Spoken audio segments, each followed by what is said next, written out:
Tiago 4, de 1 a 10. Amém. De onde procedem guerras e contendas que há entre vós? De onde, senão dos prazeres que militam na vossa carne? Cobiçais e nada tendes, matais e invejais e nada podeis obter. Viveis a lutar e a fazer guerras. Nada tendes porque não pedis. Pedis e não recebeis, porque pedis mal, para esbanjardes em vossos prazeres.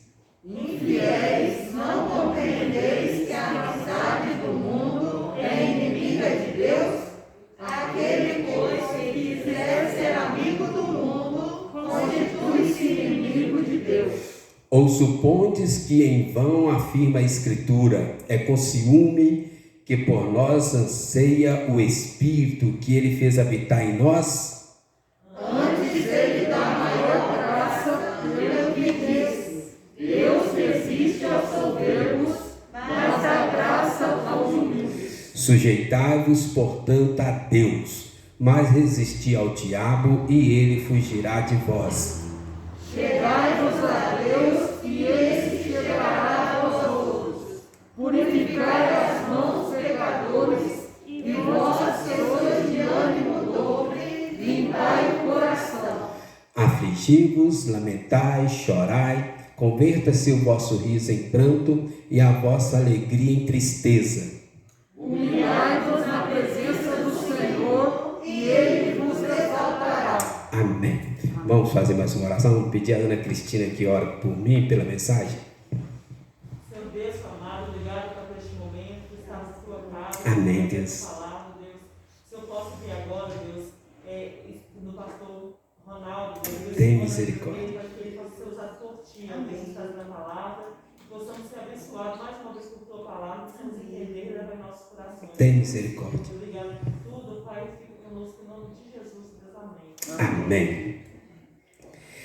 Irmãos, tem uma guerra sendo travada dia a dia e às vezes a gente não percebe. Eu queria falar sobre isso nessa noite. Nós vivemos em meio a uma grande guerra e às vezes a gente não percebe e nós somos tsunamizados pela guerra. Mas essa guerra, irmãos, não é entre polícia e bandido, que é uma guerra real também, mas não é dessa que eu quero falar. Não é a guerra entre direita e esquerda que nosso Brasil tem vivido com tanta fake news para todo lado. E também não é a guerra entre Deus e o diabo, né? Que nesse caso não tem guerra nenhuma, né? Deus é 100% soberano, o diabo não tem nada, né? Irmãos, a guerra que eu estou querendo falar nessa noite é a guerra contra nós mesmos. Cada um de nós tem uma guerra para ser travado consigo mesmo. Nós somos nossos piores inimigos, irmãos. A gente vê, e tudo é pela graça de Deus, né? Muitas vezes eu chego em casa depois de uma noite de pregação e às vezes eu tenho vergonha de olhar no espelho, mas Deus, como é que o Senhor pode usar um moço tão ruim para pregar o Evangelho? Sinceridade, irmãos, não poucas vezes, né? Teve uma vez que eu resolvi confessar meus pecados de verdade, fiquei 2 horas só confessando pecado. Nós temos uma guerra, irmãos, uma guerra contra nós mesmos, nosso interior, dentro de nós. A nossa maior batalha é contra nós mesmos, contra o nosso eu, o nosso ego, contra a nossa própria disposição interior para afastar das coisas de Deus. E para piorar a situação, vocês vão perceber aí que eu vou tentar falar, tem 3 arqui-inimigos que se unem contra nós: a carne, o mundo e o diabo. É o que o nosso texto está falando. Então, a grande guerra que nós temos é contra nós mesmos. Nós somos o nosso próprio inimigo. E há 3 fatores que afetam essa guerra de uma forma muito forte: a carne, o mundo e o diabo, né? Esses 3 fatores fazem a guerra pender, né, contra nós. E eu queria que a gente pensasse sobre isso nessa noite aqui, irmãos. O livro de Tiago ele foi escrito para que a gente entendesse e pudesse ter uma vida agradável a Deus, uma religião mais pura, uma religião verdadeira, uma religião de fato que agradasse a Deus, né? Nós vivemos uma época de muitas religiões, né? Muitas religiões. As falsas religiões têm se multiplicado, as seitas têm se multiplicado. Na época de Tiago não era diferente. Tiago aqui é o irmão do Senhor, de Jesus, né? Ele viveu ali junto com Jesus a vida toda e ele sabia o que ele escrevia. Depois ele se torna o líder da igreja de Jerusalém e depois de alguns anos ele escreve, né, essa carta de uma forma geral para todas as igrejas da região, né, especificamente ali para Jerusalém, e ele quer tratar disso, como ter uma religião agradável a Deus.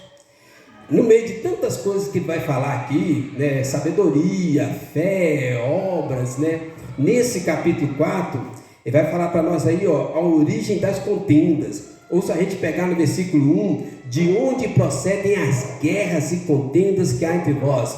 O que é isso? Ele vai falar sobre a grande guerra que nós travamos todo dia. Eu e você temos uma guerra para travar. E não é contra o vizinho, não é contra o marido, a esposa, contra o patrão. Às vezes essas pessoas nos incomodam, mas a grande guerra que nós temos é contra nós mesmos. O seu maior inimigo é você mesmo, meus irmãos. E eu espero que a gente entenda um pouco mais disso nessa noite. Mas o pior de tudo são esses fatores aqui que ainda vêm juntar contra nós mesmos. A carne, o mundo e o diabo. E nós vamos pensar sobre isso aí então. E vem nos atrapalhar e piorar mais ainda da nossa vida. Já não bastando ter nós mesmos contra nós, né, nos auto-sabotando, ainda temos esses três inimigos chatos que não largam o nosso pé e não dá trégua nem descanso. Então, o primeiro está aí no versículo 1 a 3, vai falar desse grande inimigo que nós temos aí. Olha o finalzinho do versículo 1, como é que coloca, olha. De onde procedem as guerras e contendas que há entre vós? Do seu patrão? Do seu marido? Da sua esposa? Não.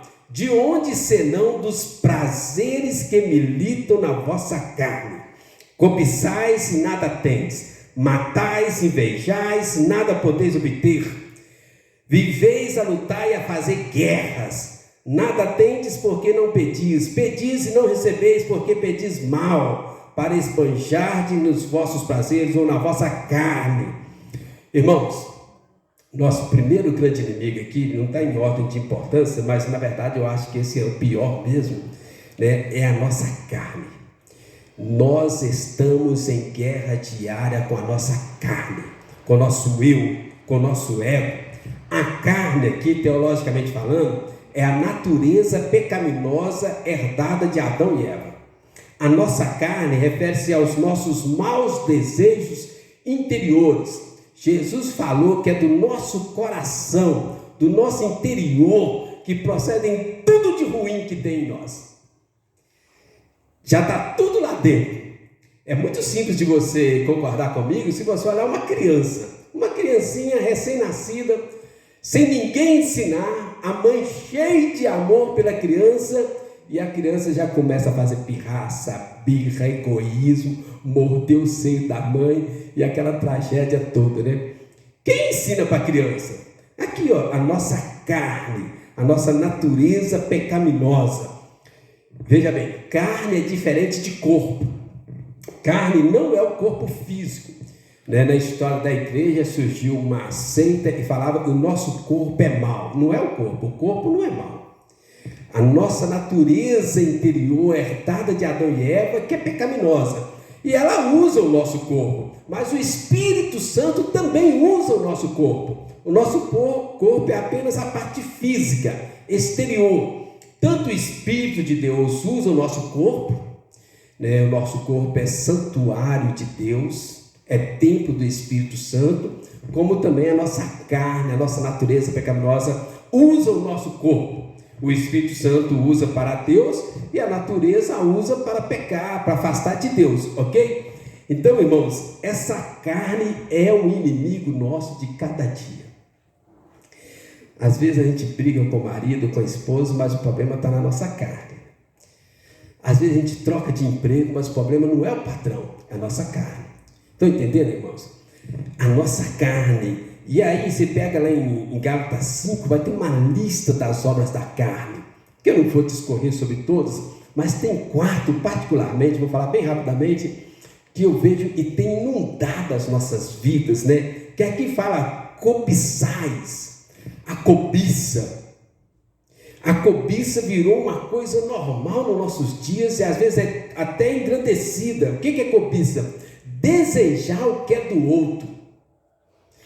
Cobiçais e nada tendes, né? Êxodo 20, está lá no 10º mandamento: não cobiçarás a casa do teu próximo, não cobiçarás a mulher, nem o marido, aí tem um parênteses, tá?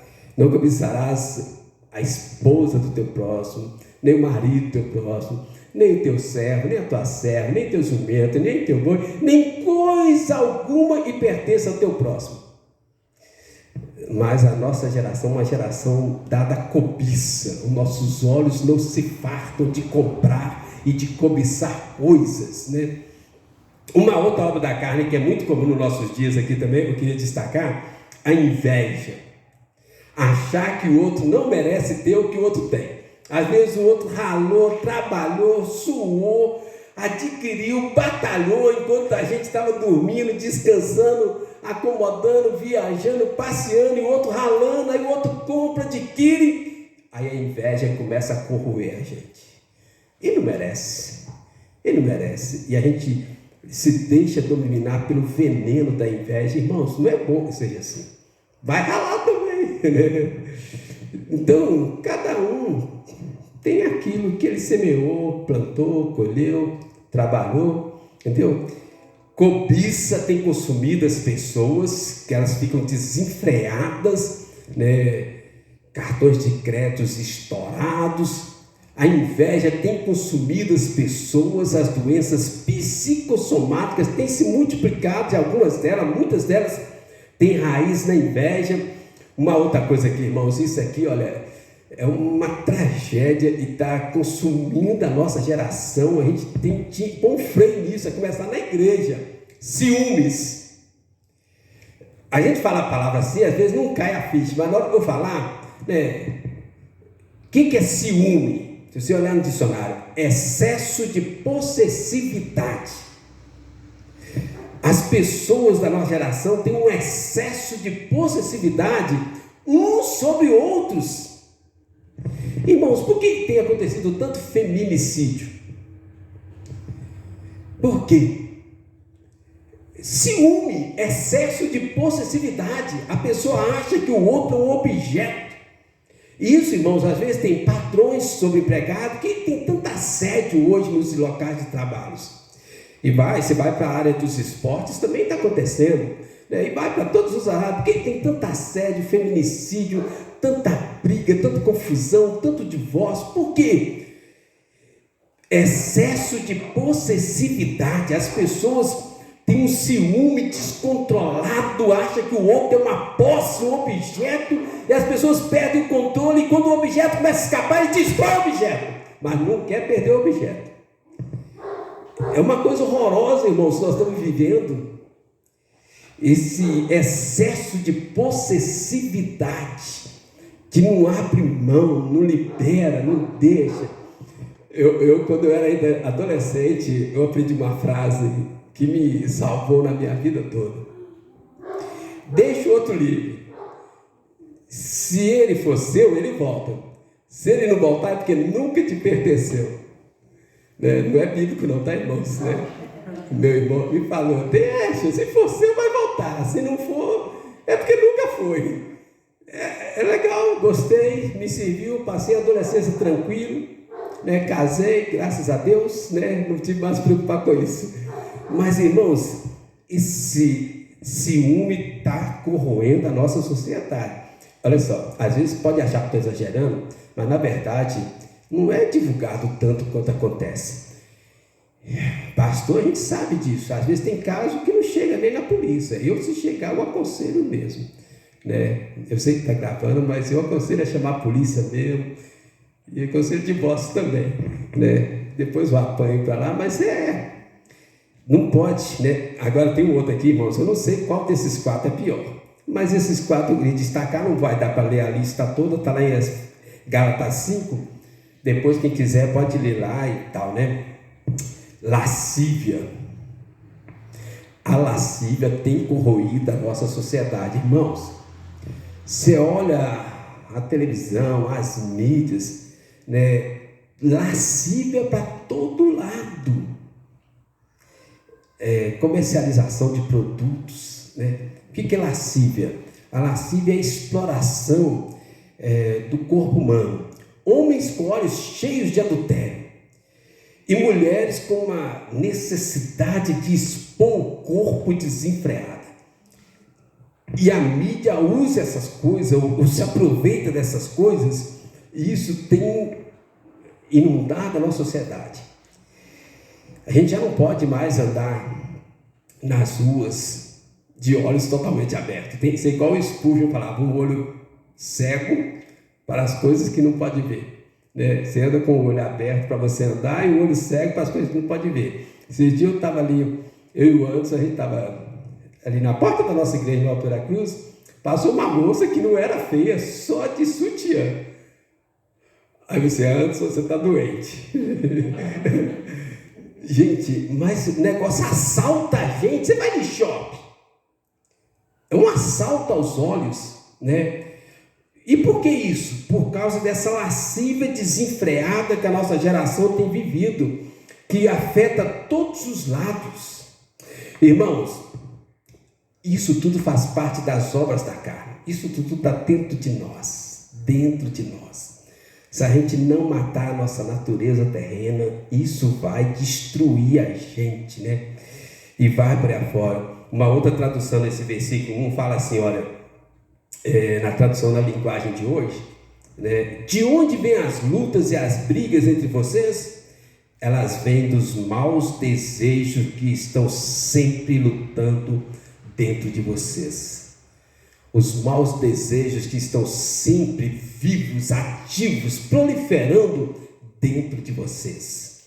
Em Gálatas 5,16 dá um segredo para a gente vencer isso. Fala assim, olha, digo porém, andai no Espírito e jamais satisfareis a concupiscência da carne. Agora, você vai para Romanos, irmãos, né? A Bíblia fala, dá o segredo, mas olha o que Paulo fala em Romanos 7, versículo 18. Porque eu sei que em mim, isto é, na minha carne, na nossa natureza pecaminosa, não habita bem nenhum, pois o querer o bem está em mim, não porém o efetuá-lo. Porque não faço o bem que prefiro, mas o mal que não quero, esse faço. Mas se eu faço o que não quero, já não sou eu quem faz, e sim o pecado que habita em mim. Misericórdia, irmãos, misericórdia, né? Paulo diz a Timóteo, lá em Timóteo 2,22, Paulo coloca para Timóteo lá, que devemos fugir das paixões da carne. Irmãos, vou falar uma coisa, não dá para enfrentar os nossos desejos pecaminosos e sair ileso. A gente tem que fugir da carne, fugir do lugar onde está acontecendo aquilo, fugir das circunstâncias, das pessoas, fugir. Quando eu converti, a maioria aqui não conhece, a Ana Júlia conhece, eu era pior de Raposos. É um local de encontro de jovens para nadar. Depois você joga no Google, você vai ver, é um rio, com várias opções de mergulho, né? Aí eu converti, cheguei para o seminarista sofre. Aí eu falei assim, João Gustavo, é pecado ir em Raposo? Eu disse, Ronaldo, você não devia nem estar lá, naquela época, né? Eu fiquei quase 15 anos sem voltar em Raposa. Agora eu vou sempre de manhã cedo, enfrento o frio, enfrento o gelo. Na hora que o pessoal começa a chegar, eu já estou voltando. Mas, irmãos, fugir das paixões da carne é o segredo. Quer ver? Tem um exemplo bom para nós aqui e ajuda a gente a entender. 2 grandes homens de Deus, colunas da palavra de Deus, que não dá nem para comparar, nem para criticar, é apenas para a gente entender melhor a palavra. José do Egito, lembra? Adolescente, 17 anos, sarado, os hormônios à flor da pele, a mulher de Potifar, que não deveria ser feia, porque ele era um comandante lá do Egito, né? Tinha muitos soldados sob a sua guarda, e ele não ia pegar nenhum estupício. Diz a Bíblia que a esposa de Potifar colocou os olhos em José e não dava sossego para José, dava de cima de José. E o que José fez? Fugiu. E Deus o honrou, o exaltou, e a história a gente conhece, né? Agora tem um outro grande homem de Deus, talvez, não sei, pode ser até maior que José espiritualmente falando, aquele que a Bíblia diz que é o único na Bíblia segundo o coração de Deus. Um homem acostumado a muitas vitórias, uma comunhão incomparável com Deus, né? Um homem de um coração 100% entregue a Deus, mas descuidou um minuto. Estava lá no seu palácio, viu lá a esposa de Urias, que era a filha de Eliã, que era um grande amigo de Davi, mas Davi não fugiu. E nós conhecemos a tragédia que foi, né? Adulterou, matou o marido dela, perdeu o filho e trouxe uma tragédia sem fim na família. Irmãos, estão entendendo onde eu quero chegar? Nós somos o nosso grande inimigo, e para piorar, a nossa carne, essa natureza pecaminosa dentro de nós, não dá trégua para a gente, né? Se Davi, que era o único segundo o coração de Deus, segundo a palavra, caiu porque descuidou na sua luta contra a carne, ao invés de fugir, ele ficou olhando, como diz a palavra. Quem é suficiente para isso, irmãos? Se Davi caiu na sua luta contra a carne, quem é suficiente para isso? A Bíblia diz que Salomão, o homem mais sábio, mais rico, diz que tinha 1000 mulheres. Na sua velhice se deixou seduzir pelas mulheres e caiu. Irmãos, a carne não é para brincar contra ela, né? Fuja. Mas tem um outro aqui também, mais chatinho ainda e mais sutil do que a carne, né? Nós estamos em guerra contra o mundo, irmãos, contra o mundo. Olha o versículo 4, versículo 5 aí de Tiago 4.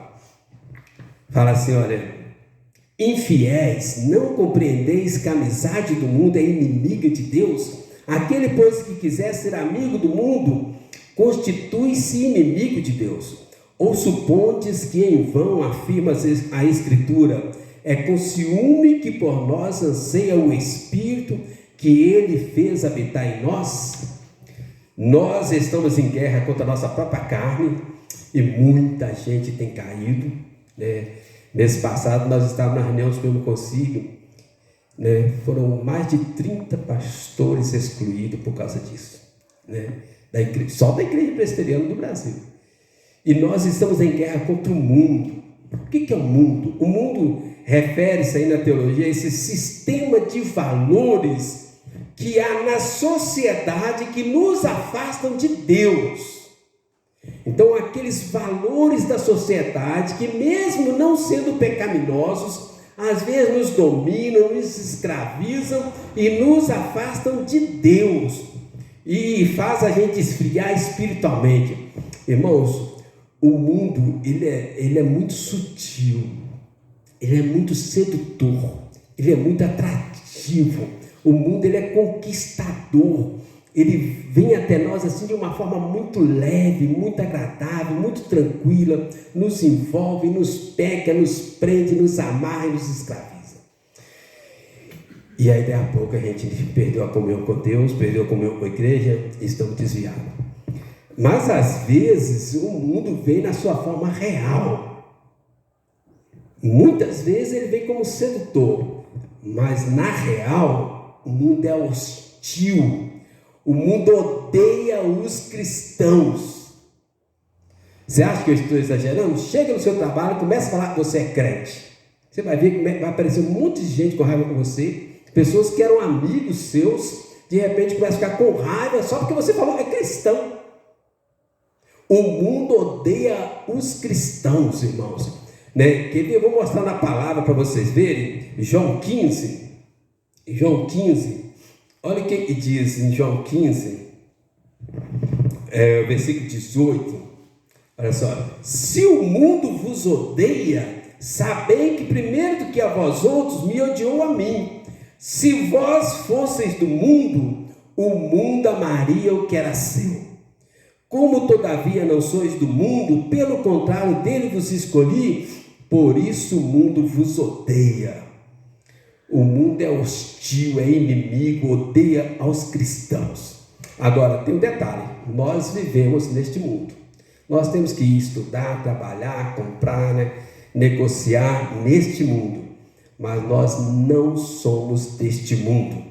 Nós temos que ser diferentes, irmãos. Vai ser fácil? Não vai. A gente vai apanhar? Vai apanhar. O mundo vai vir com força contra a gente? Vai vir. Mas nós temos que ser diferentes. Nas nossas roupas, nas nossas conversas, no nosso lazer, nas nossas músicas, nas nossas comemorações. O cristão é diferente do mundo. E por isso o mundo nos odeia. Nós temos um perfume que o mundo não tem. Nós temos uma alegria que o mundo nunca vai ter. As melhores festas do mundo não comparam com a maior tristeza do cristão, é maior alegria do que as festas deles. Entenderam o que eu falei? Vou dar um exemplo. Quando eu converti, meu irmão falou assim: ô Rona, eu duvido que você vai ser crente. Meu irmão era militar, a gente sempre saía com ele, nós nunca mexemos com droga, nem alcoolismo, nem nada. Mas a gente aproveitou, gostava de uma festa, de uma balada, de uma resenha, sei lá a palavra que vocês usam hoje, todo final de semana. Na época de carnaval, era carnaval de sexta até quarta. E isso que a gente ia até nos ensaios das escolas de samba, a gente ia em janeiro, a gente começava a ir nos ensaios. E aí eu converti. Mas, irmãos, nunca pensei um segundo em voltar atrás. Porque os meus dias mais tristes são maiores e maiores e mais alegres que os meus dias mais alegres quando eu não era cristão. Entenderam agora?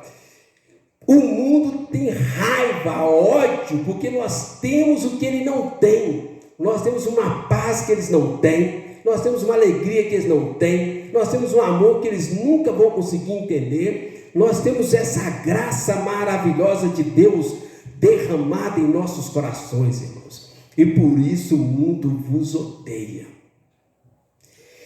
Quer ver um detalhe? Estou 20 anos de pastor. Eu nunca encontrei um crente feio.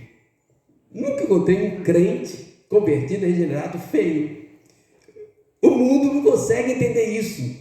Porque todo crente é bonito, porque todo crente é alegre. A gente está passando luta, está passando desemprego, está passando enfermidade, está passando provação, igual eles passam.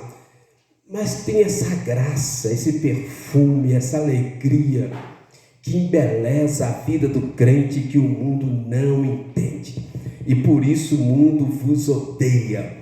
Mundo significa a sociedade corrompida pelo pecado. A sociedade humana com seus valores, seus ideais, seus princípios, sua filosofia, que vivem a parte de Deus e não aceitam, não se conformam com a vida de Deus dentro de nós. Então, por isso o mundo nos odeia. Irmãos, esse sistema que a gente não consegue pegar, essa ideia, essa filosofia do mundo, ela é anti-Deus. Todo o propósito dela, tudo que ela valoriza, tudo que incentiva, toda essa ideia do mundo é nos afastar de Deus e das coisas que nos levam até Deus. E por isso que a Bíblia condena esse amor, esse envolvimento com o mundo. Olha o que Jesus falou.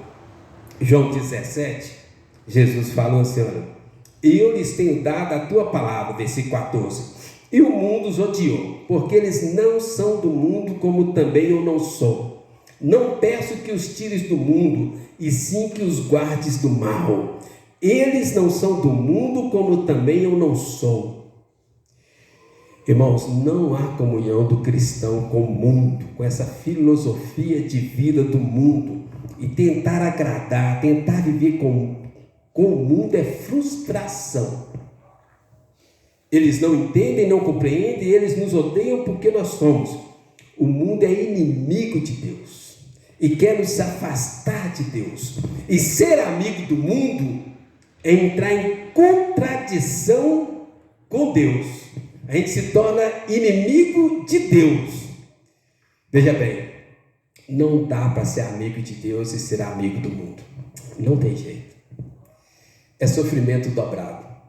Porque o mundo vos odeia e Deus não vai te largar. É a velha história do filho pródigo. Irmãos, olha o que diz aqui, ó, 1 João 2,15 até o versículo 17. Não ameis o mundo nem as coisas que há no mundo. Se alguém amar o mundo, o amor do Pai não está nele. Porque tudo que há no mundo, a concupiscência da carne, a concupiscência dos olhos, a soberba da vida, não procede do Pai, mas procede do mundo. Ora, o mundo passa, bem como a sua concupiscência. Aquele, porém, que faz a vontade de Deus, permanece eternamente. Então, não dá para ter parceria com o mundo, amizade com o mundo, irmãos. O mundo passa. Quer ver duas pessoas que fizeram escolhas contra o mundo e permaneceram? Moisés. Diz a Bíblia que Moisés era filho da filha de Faraó. Moisés tinha todo tipo de prazeres à sua disposição. Riquezas do Egito, status, fama, glória, tudo que Moisés poderia querer no mundo, Moisés tinha acesso lá no palácio do Egito. E o que ele fez? Diz a Bíblia que ele abriu mão de tudo.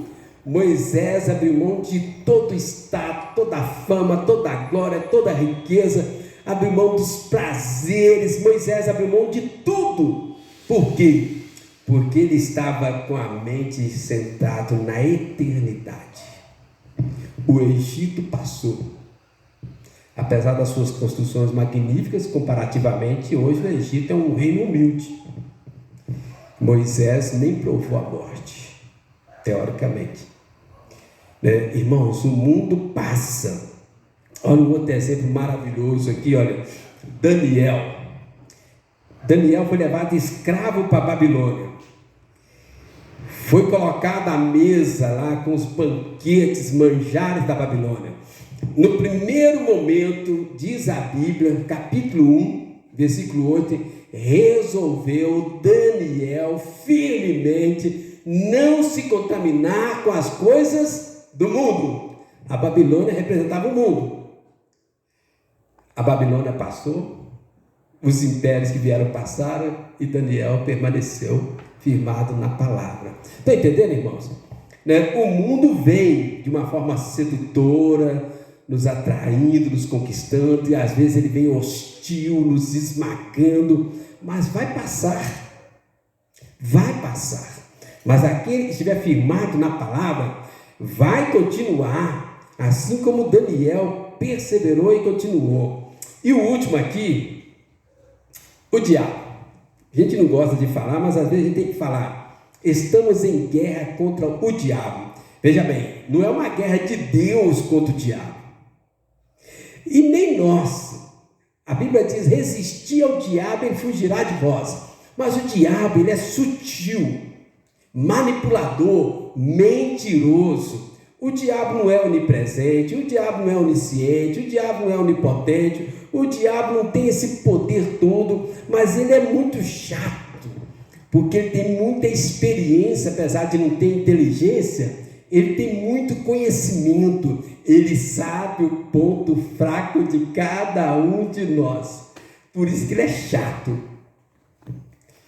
E ele vai nos atiçar, nos cutucar no nosso ponto fraco.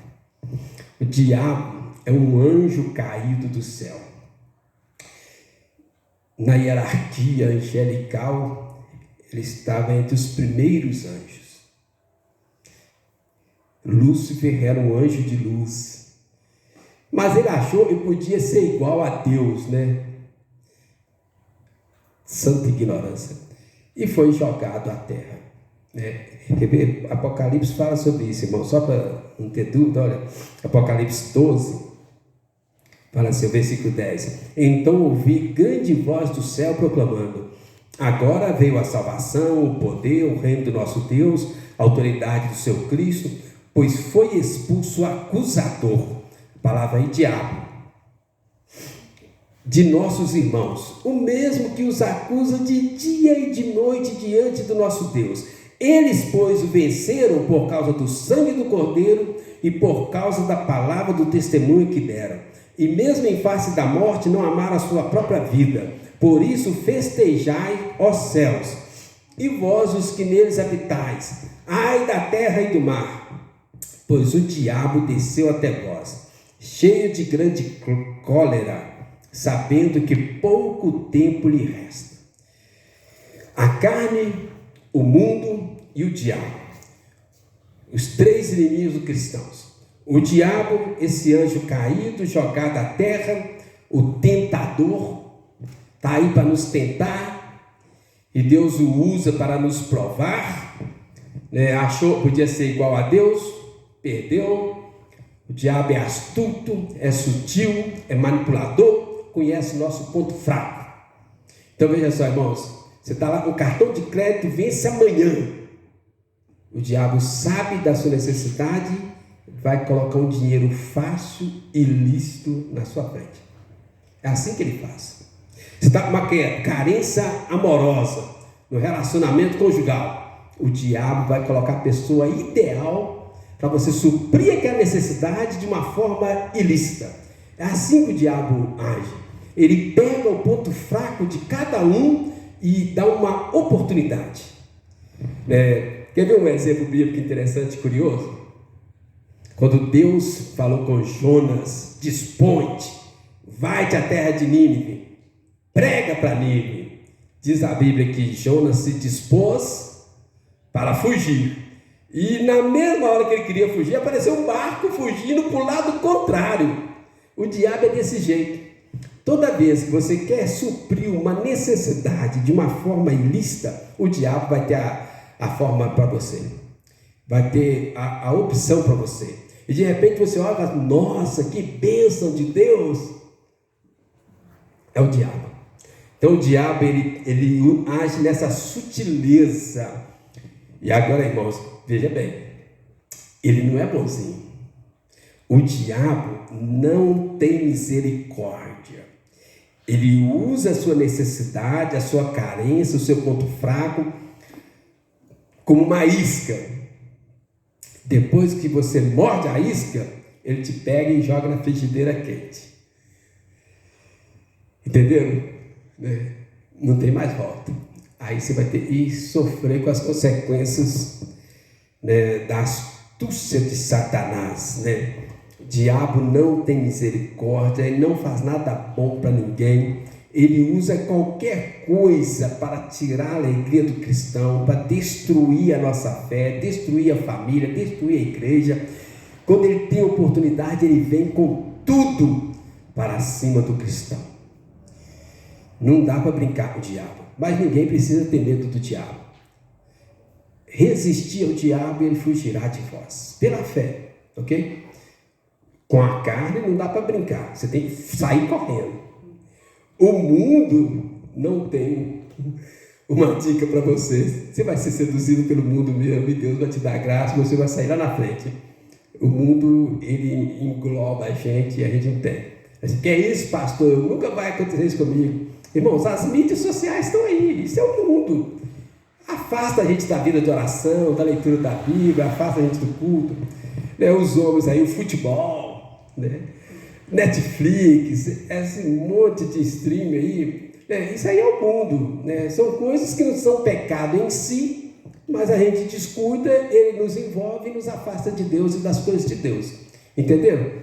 Mas o diabo é fácil, resistir ao diabo e fugirá de vós. No entanto, a gente não pode descuidar.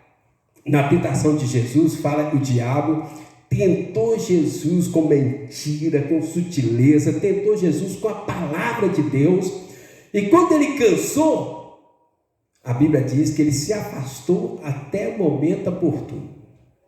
Ele não desistiu, ele afastou até o momento oportuno.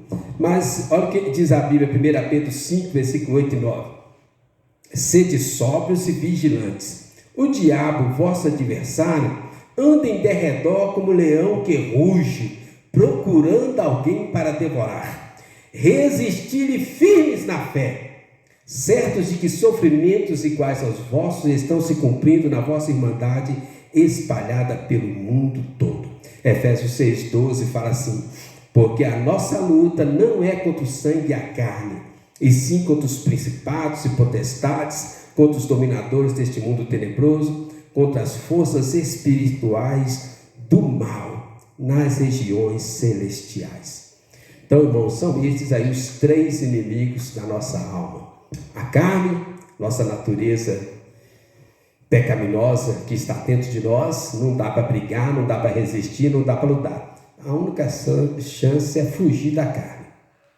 O mundo é respirar fundo, que o mundo passa. Se apega à palavra de Deus. Ele vai te derrubar muitas vezes, mas vai passar. E o diabo fica tentando achar um ponto fraco, mas é só resistir ao diabo que ele fugirá de vós. Então, para concluir, voltando em Tiago, no finalzinho ele encerra com uma dica maravilhosa contra esses três inimigos. Versículo 10 fala assim: humilhai-vos na presença do Senhor e Ele vos exaltará. Se apegar a Deus, andar com Jesus, se humilhar diante de Deus, e Deus vai nos guardar. No versículo, aqui tem versículo 6, olha, eu gosto desse versículo, e fala assim, olha: antes Ele dá maior graça. Irmãos, Deus vai dar graça conforme a necessidade. Na verdade, Ele vai dar mais graça do que você precisa. Então, você está passando luta contra a carne, Deus vai te dar graça. Você está sendo envolvido contra o mundo, Deus vai te dar mais graça. O diabo resolveu te atacar, Deus vai te dar graça. Não tem que preocupar em nada, a gente só tem que se apegar à graça de Deus. Amém? A graça de Deus é maior. Então, para fechar, se você não gostou desses assuntos, guarda isso aqui. Qual é o segredo? Apegar-se à graça divina. Viver debaixo da graça. Deus concede graça suficiente, abundante, em todas as circunstâncias da vida. Não dá para descuidar, mas também não precisa desesperar. Deus dá mais graça. A graça de Deus é maior. Pastor, o que é graça? A graça é Jesus. Você entrega a sua vida para Jesus, se apega a Jesus, anda com Jesus e não vai ter mais nada dessas coisas. Mas pastor, Davi caiu, mas diz a Bíblia, e Davi tinha tirado férias da vida espiritual. Diz lá, ele estava acomodado. Salomão também. Então o segredo é se apegar a Jesus, submeter à graça de Deus, e Deus dá mais graça. Amém? Vamos orar?